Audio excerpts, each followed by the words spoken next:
Hello students, welcome to the fourth part of work, energy and power.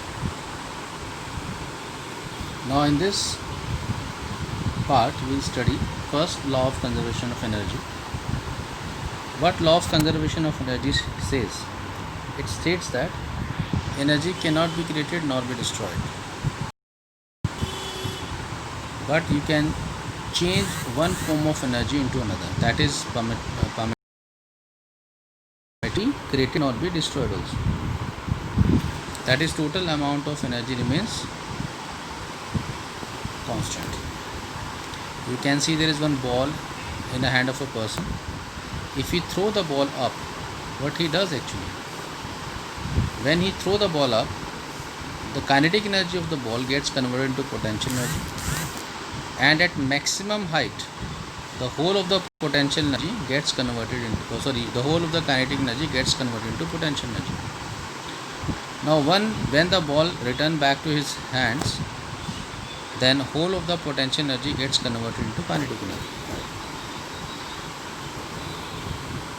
So when a body is thrown upwards or dropped from height, the total mechanical energy, because mechanical energy is the sum of potential and kinetic energy, it remains constant at every point. That at the highest point of its motion, the energy is fully in the form of potential energy, and at the lowest point the energy is fully formed in the form of kinetic energy, and in between these 2 points we get the sum of potential energy and kinetic energy. Now you can see there is one pendulum is hanging. Now what we do, we just oscillate this pendulum. This pendulum keeps on oscillating, and when we again stop it, it can be stopped at a particular point. So what happened? Potential energy maximum and kinetic energy is 0 at extreme positions. Kinetic energy is maximum and potential energy is minimum at the mean position, whereas in between extreme and mean position it has a sum of potential energy and kinetic energy. Now we talk about conservation of mechanical energy.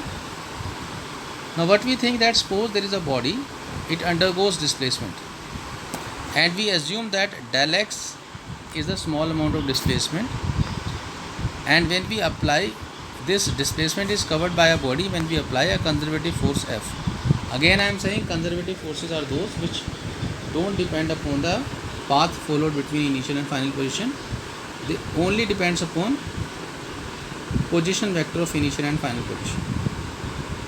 Now what we get from work energy theorem,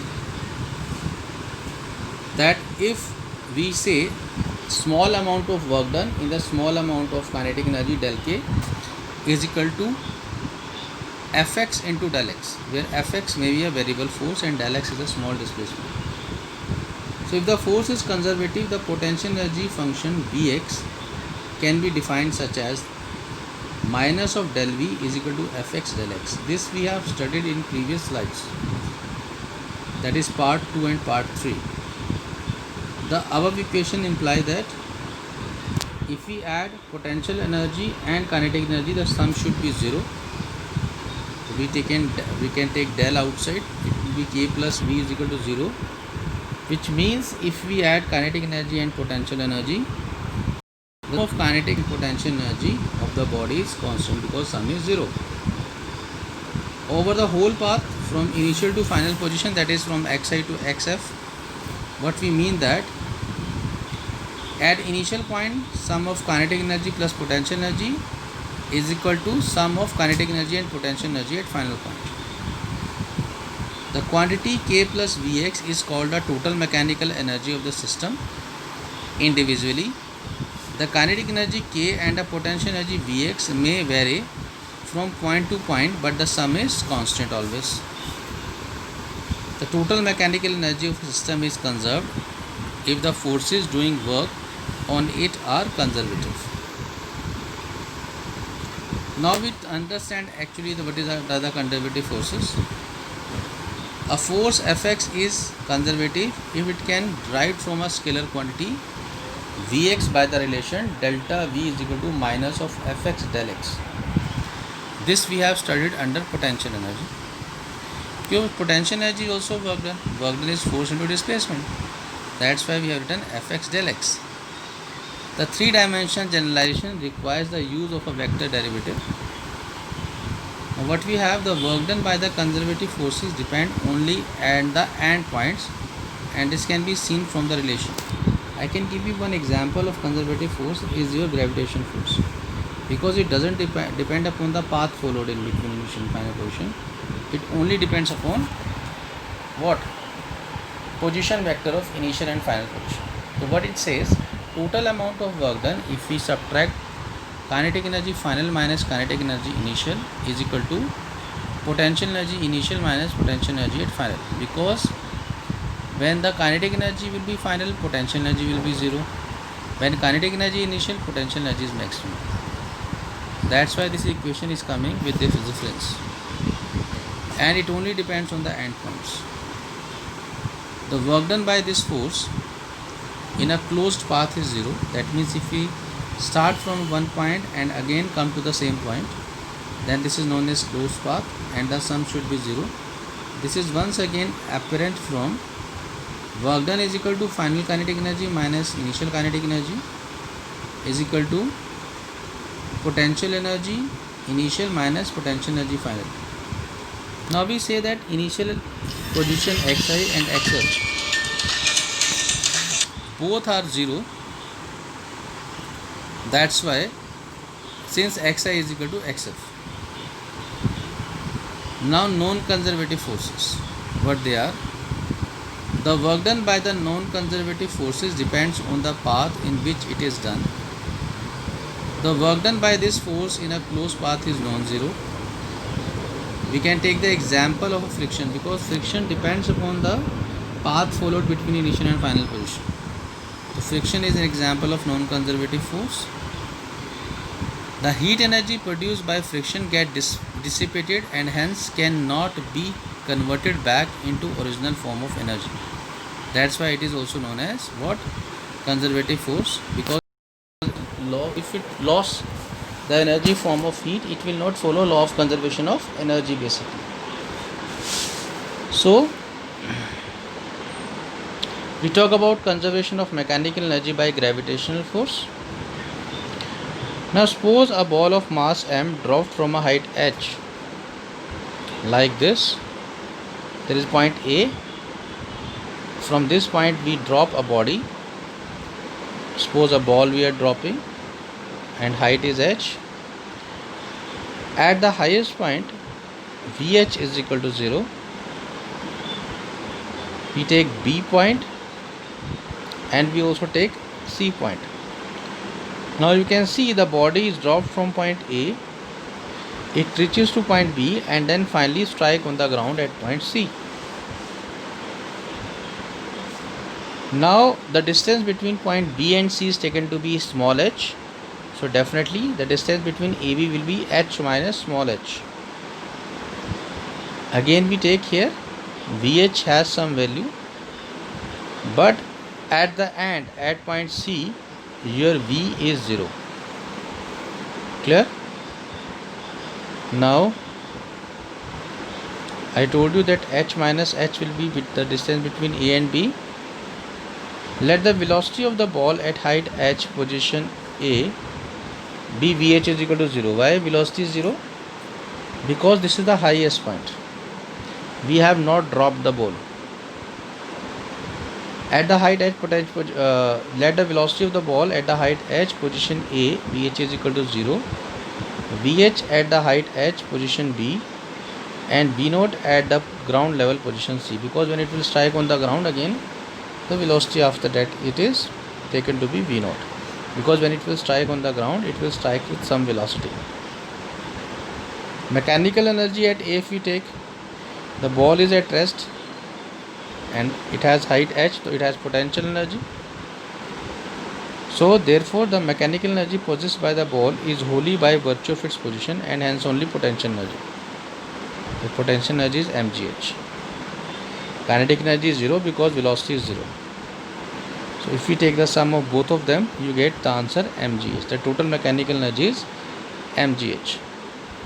Now we move to the another point. Point B we consider. Now what we consider point B? This point. This point, it has potential energy as well as kinetic energy. Now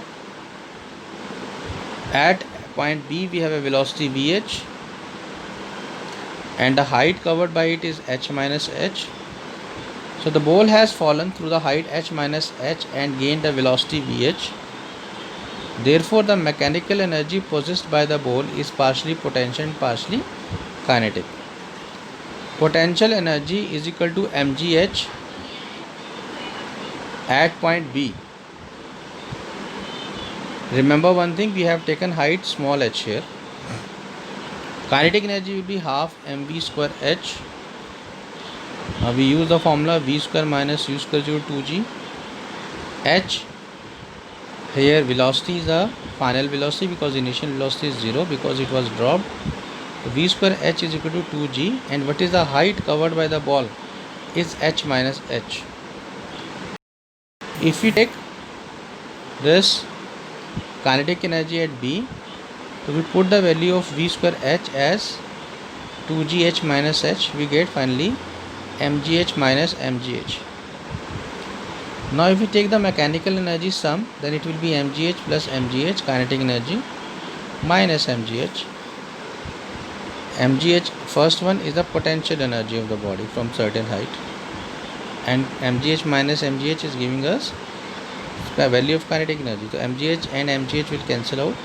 Again you get mechanical energy at mgh. At point A also the same value we have. At point B also we have the same value. So it follows the law of conservation of energy. Now we take the mechanical energy at C. Ball has reached to ground.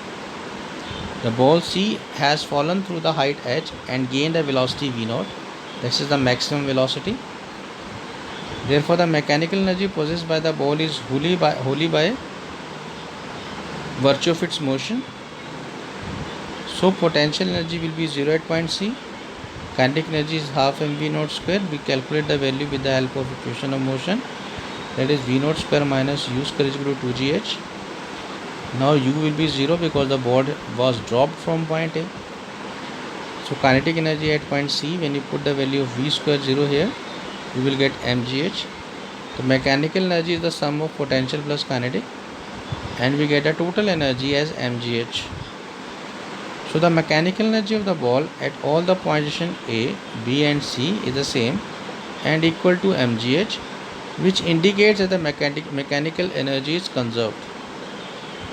Now we do the graphical representation of variation of potential energy and kinetic energy with respect to height h, and conservation of total mechanical energy of a body under vertical motion. So if you plot the graph, so you will find this like this. That means at height h, at origin, the body potential energy was 0. When it was thrown upward, kinetic energy was maximum. But when the body is going to achieve height, kinetic energy keep on decreasing, whereas potential energy keep on increasing. And at height h, kinetic energy becomes 0, but potential energy has a maximum value, which is mgh. At h by 2, we have the sum of both will be equal. So when an object is dropped from a height, the potential energy decreases from its maximum value to 0, and its kinetic energy increases from 0 to its maximum value simultaneously. That is, one type of mechanical energy is converted into another type of mechanical energy. At the height half h by 2, the mechanical energy is the half of potential and half of kinetic. E is equal to k plus v remains constant throughout the motion, whether we talk about point A, B or C. When an object is projected vertically upwards, the kinetic energy decreases from its maximum value to 0, and its potential energy increases from 0 to its maximum value simultaneously. Now again another graph we have like this. In this we have shown the body has dropped from certain height, kinetic energy is maximum, potential energy is 0 when it was dropped, and then the velocity keep on increasing, height keep on decreasing. Here energy get changed in one form to another. Again this sum will be same. Now we talk about conservation of mechanical energy by spring force. There is a body, mass m is attached with a spring. It is x is equal to 0, you apply the force, it is displaced, and the restoring force is Fs, which is in the opposite direction of applied force. Xc is the displacement. Now when you release the force, it will shoot out from its mean position and move to the next position. Suppose this position displacement is Xc from origin. Now if the block is moved from initial displacement Xi to final displacement Xf, the work done by the spring Fs is half of k square I minus half of k square f, x square f.